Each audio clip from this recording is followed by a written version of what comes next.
how I found the woman in me. In case we haven't met yet, I'm Jess Exco, and happy International Women's Day. In case you're a female follower of mine, or a female client or customer of mine, or even if you're transgender, we all have the aspects of femininity within perhaps our appearance, our energy, and our way of feeling and thinking, as well as the masculine as well.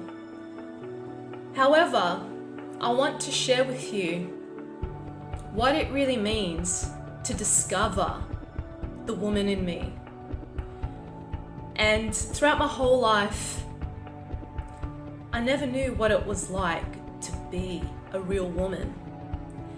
And what I mean by that, it's not about being the alpha woman that you see these days at work, overworking herself to the ground, burning out, and wearing that as a badge of pride.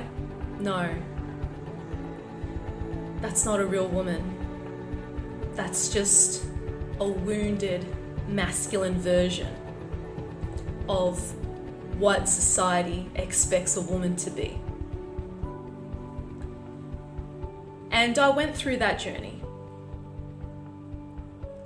I totally know what it's like to put my self-worth onto what I have in life, materially, financially, and my achievements.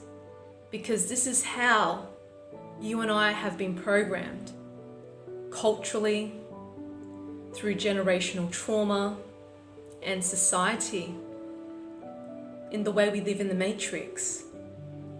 We have to work hard for money. We need to suffer for money. This is the programming of the matrix. It's not your truth, and it certainly wasn't mine. Being a woman, it's not the weakest sex. And I'm not here to judge the masculine or the patriarchy or men. That's not what this is about. It's about how can you feel safe in your vulnerability.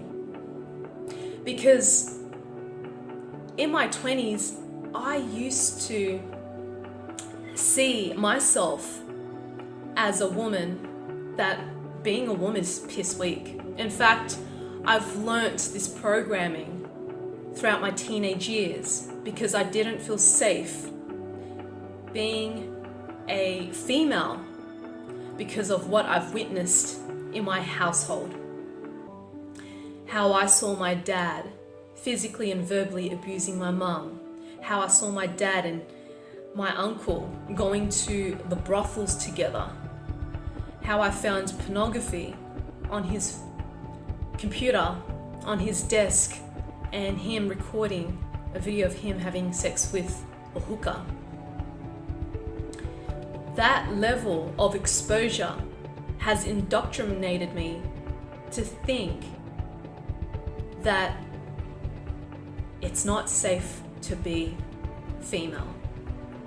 Having a vagina and breast means that I'm weak, that I'm vulnerable to being assaulted and attacked and abused.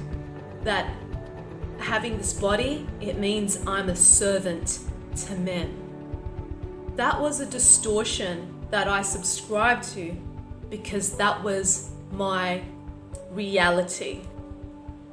And the thing is, your environment is not your reality. It's an illusion. It's a programming. And so it's really important that healing those aspects of you, the shadow, darker aspects of you that has been traumatized, that is lingering in the shadows, that is hooked into negative pleasure of suffering, whatever that may be for you. It could be an addiction to porn.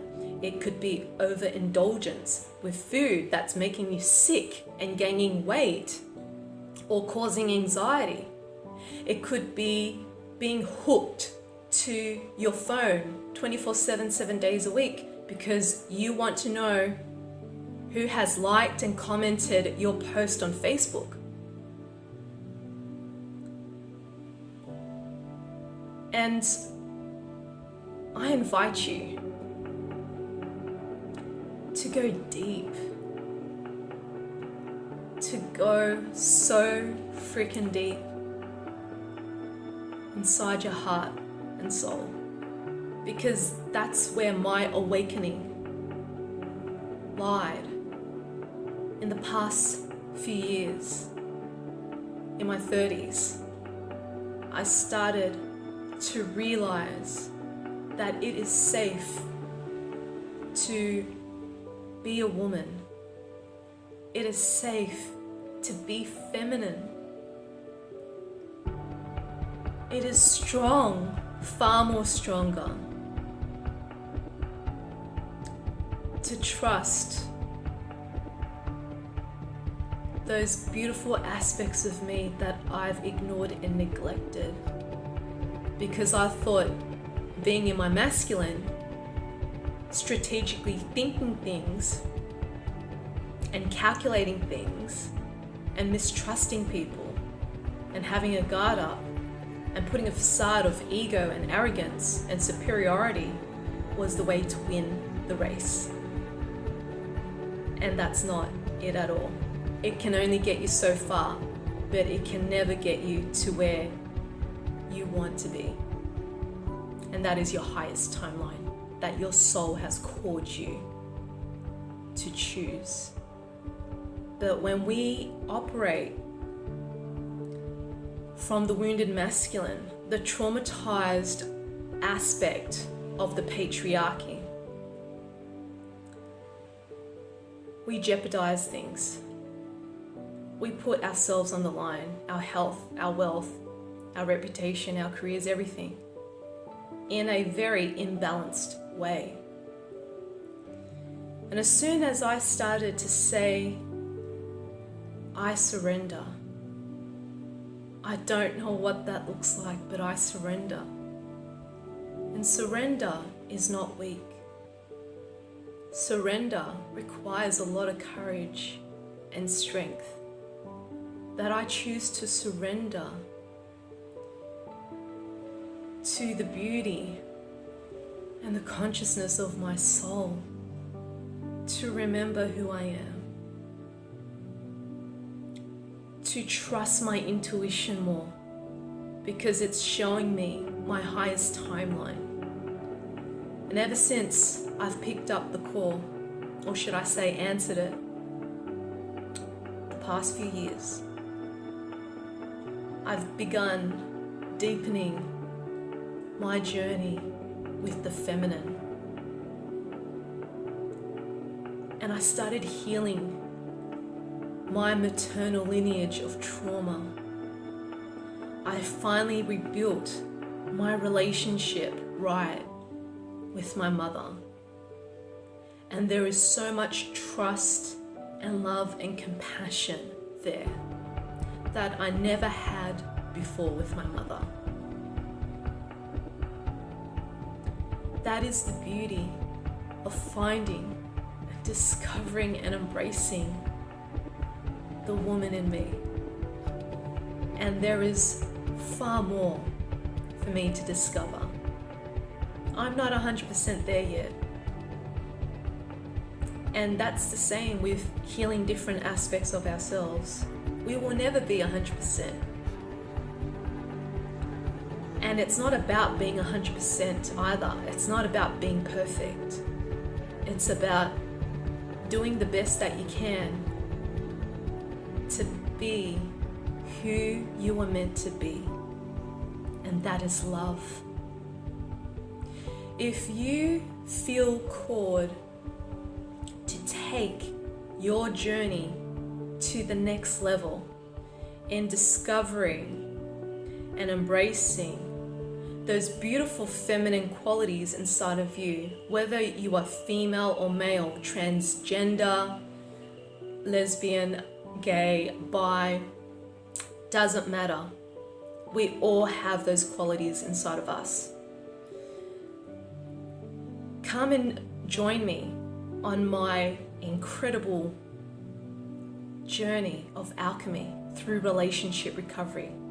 Click on the link below and you are able to learn more and access the deep healing that you deserve for you to get there. And if you feel that this message has served you, I would love for you to subscribe to my YouTube channel. Give this video a like and share it with your beautiful community, family and friends who are in need of this message right now to awaken their divine feminine within.